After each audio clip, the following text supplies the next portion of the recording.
तो चलिए आज बात करते हैं एक बहुत ही दिलचस्प और पेचीदा कहानी की। ये कहानी है कि कैसे एक शांति प्रिय देश के सबसे बड़े नेता को अपना ही देश छोड़ना पड़ा और कैसे उनका देश हमेशा हमेशा के लिए बदल गया।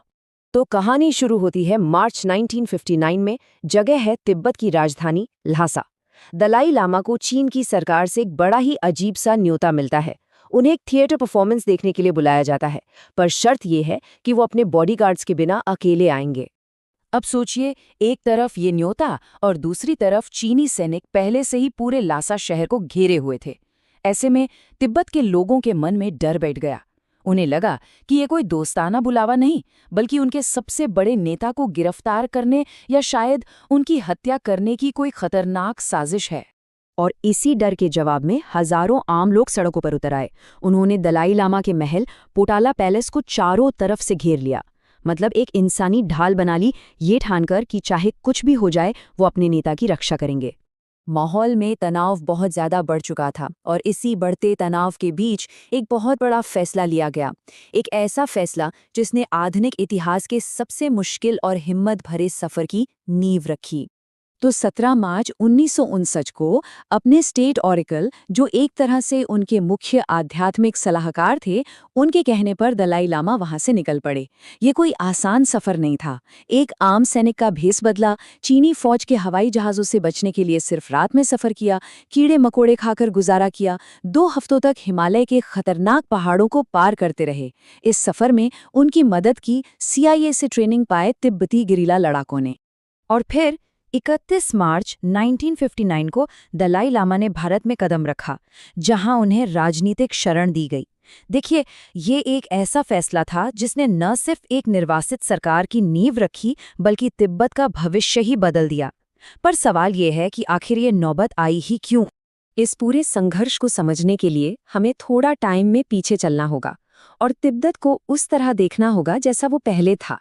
एक आज़ाद, बहुत पुराना देश जिसकी अपनी एक बिल्कुल अलग संस्कृति थी। सदियों तक तिब्बत एक बहुत बड़ा और आज़ाद साम्राज्य हुआ करता था। उसका अपना अलग इतिहास था। उसने चीन के साथ बराबरी पर खड़े होकर संधियां की थी। हाँ, ये बात और है कि बाद में मंगोलों और चीन के चिंग राजवंश ने उस पर हमला किया और उसके कुछ हिस्सों पर कब्जा भी कर लिया। अब तिब्बत की पहचान को समझने के लिए दलाई लामा के पद को समझना बहुत ज़रूरी है। वो सिर्फ एक राजनीतिक नेता नहीं है, बल्कि तिब्बती बौद्ध धर्म के सबसे बड़े आध्यात्मिक गुरु हैं। उन्हें एक दयालु बोधिसत्व का पुनर्जन्म माना जाता है। अब आते हैं 20वीं सदी में, एक ऐसा दौर जब चीन की राजनीति में एक बहुत बड़ा भूचाल आया, जिसकी परछाई सीधी तिब्बत की आज़ादी पर पड़ी। तो हुआ ये कि 1949 में चीन का गृह युद्ध खत्म हुआ और माओ त्से-तुंग की कम्युनिस्ट पार्टी सत्ता में आ गई। आते ही उन्होंने ऐलान कर दिया कि वे तिब्बत को आज़ाद करेंगे। ये आज़ादी का मतलब था पुराने शाही दावों को फिर से जिंदा करना और तिब्बत को वापस मातृभूमि यानी चीन में मिलाना। और ये सिर्फ एक धमकी नहीं थी। 7 अक्टूबर 1950 को ये खतरा हकीकत में बदल गया। चीन की पीपल्स लिबरेशन आर्मी के 40,000 सैनिकों ने सीमा पार की और पूर्वी तिब्बत पर हमला बोल दिया। एक ऐसा देश जिसकी कुल आबादी ही करीब 10 लाख थी, उसकी छोटी सी सेना इस बड़े हमले का सामना नहीं कर पाई। जब फौजी हार सामने थी तो तिब्बत के प्रतिनिधियों के पास कोई चारा नहीं बचा। उन्हें बीजिंग में 17 सूत्री समझौते पर दस्तखत करने के लिए मजबूर किया गया। ये एक ऐसा समझौता था जिसमें एक तरफ तो तिब्बत को स्वायत्तता यानी ऑटोनॉमी और धार्मिक आज़ादी का वादा किया गया, लेकिन दूसरी तरफ चीन के कंट्रोल को पक्का कर दिया गया। तिब्बत के लोगों ने उम्मीद की थी कि शायद सब ठीक हो जाएगा, लेकिन समझौते में किए गए सम्मान और स्वायत्तता के वादे एक एक करके बड़े ही सिस्टमैटिक तरीके से तोड़े जाने लगे। तो यहाँ सबसे ज़रूरी बात समझने वाली ये है कि जिसे लिबरेशन यानी मुक्ति का नाम दिया गया, वो असल में एक पूरी तरह से सांस्कृतिक और राजनीतिक कब्जा था। बौद्ध धर्म का सम्मान करने का वादा तो जैसे हवा में ही उड़ गया। सांस्कृतिक क्रांति के दौरान 6,000 से भी ज़्यादा मठों और सांस्कृतिक धरोहरों को तबाह कर दिया गया। ये तिब्बत की आत्मा पर एक बहुत गहरा जख्म था। आंकड़े और भी भयावह हैं। 1966 से 1976 के बीच यानी सिर्फ 10 सालों में ऐसा अनुमान है कि करीब 10 लाख तिब्बती या तो मार दिए गए या उनसे इतना काम करवाया गया कि उनकी मौत हो गई या फिर वो भूख से मर गए। ये उस वक्त की तिब्बती आबादी का एक बहुत बड़ा हिस्सा था। और बात सिर्फ इंसानी जानों की नहीं थी, इसका असर पर्यावरण पर भी पड़ा। तिब्बत के प्राकृतिक संसाधनों का बुरी तरह से इस्तेमाल किया गया। चीन के शासन में वहां के 80% जंगल काट दिए गए, जिससे उस इलाके की नाजुक इकोलॉजी को हमेशा के लिए नुकसान पहुंचा।